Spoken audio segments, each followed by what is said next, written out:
இந்த கேக்க பார்த்தீங்கன்னா, இப்ப தாங்க நான் ஃபர்ஸ்ட் டைமே செய்றேன். என்ன கேக்குன்னு பார்த்தீங்கன்னா, ப்ரௌனி ட்ரஃபிள் கேக்கு. அது என்னடா ப்ரௌனி ட்ரஃபிள் கேக்கு அப்படின்னு யோசிச்சு பார்த்தா, இந்த கேக் வந்து எனக்கு செய்ய தெரியும். நான் நெறைய வீடியோஸ்லலாம் பார்த்துருக்கேன். பட் எனக்கு வந்து ஆர்டர் வந்தது கிடையாது. ஃபர்ஸ்ட் டைம் வந்து கஸ்டமர் வந்து எனக்கு ப்ரௌனி ட்ரஃபிள் கேக் செஞ்சு குடுங்க அப்படின்ற மாரி கேட்டிருந்தாங்க.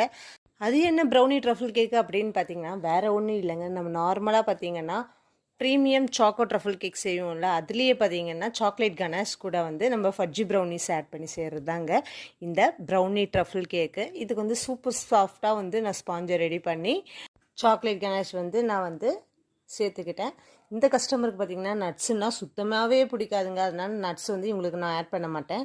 பெரிய ஃபட்ஜி ப்ரௌனீஸை வந்து குட்டி குட்டி பீசஸாக கட் பண்ணி நடுவில் வந்து சேர்த்துட்டு, மறுபடியும் சேம் ப்ராசஸ் தான். கேக்கு, சுகர் சிரப்பு, சாக்லேட் கனாஷு, அப்புறம் பார்த்தீங்கன்னா ப்ரௌனீஸ் வந்து நான் வந்து சேர்த்துருக்கேன். வெண்ணிலா கேக்கை விட பார்த்தீங்கன்னா சாக்லேட் கேக் வந்து ரொம்ப சாஃப்ட் அண்ட் மாய்ஸ்சராக இருக்கும். ஸோ வந்து நம்ம வந்து சுகர் சிரப் வந்து ரொம்ப ஆட் பண்ணோன்னா இந்த கேக் வந்து கட் பண்ணும்போது ரொம்ப சொதன்னு ஆகிடும். அதனால இந்த கரெக்டான இதில் வந்து நம்ம வந்து சுகர் சிரப் ஆட் பண்ணணும். இது கூட நான் வந்து க்ரம் கோட் முடிச்சுட்டு இந்த போர்டை நல்லா க்ளீன் பண்ணி ஃப்ரிட்ஜில் ஒரு 1/2 hour செட் பண்ணி எடுத்துக்கிட்டேன். சரி, நான் 1/2 hour செட் பண்ணதுக்கப்புறம் பார்த்தீங்கன்னா மெயின் கோட்டையும் கொடுத்துட்டு சைடில் வந்து நீட்டாக வந்து மெயின் கோட் வந்து நான் கொடுத்துக்கிறேன். இந்த கேக் மாடல் பார்த்தீங்கன்னா கஸ்டமர் வந்து ஒரு ரெஃபரன்ஸ் பிக் அனுப்பிச்சு அதே மாதிரி கேட்டிருந்தாங்க.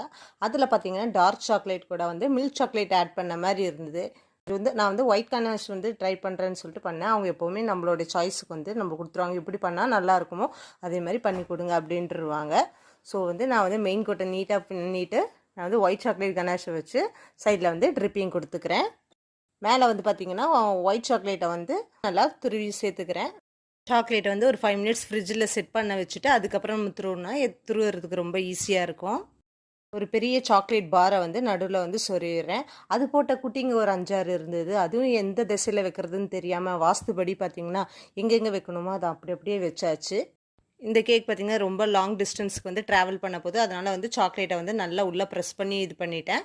அதை கொஞ்சம் நேரத்தில் வந்து அது நல்லா செட் ஆகிடும். நான் வந்து போர்ட்டர் ஆப்பில் தான் வந்து இந்த கேக்கை வந்து நான் டெலிவரி பண்ணுறேன். எல்லா சாக்லேட்டும் அந்தந்த இடத்துல வச்சுட்டு பார்த்தா கையில் வந்து மிச்சம் ஒன்று இருந்தது.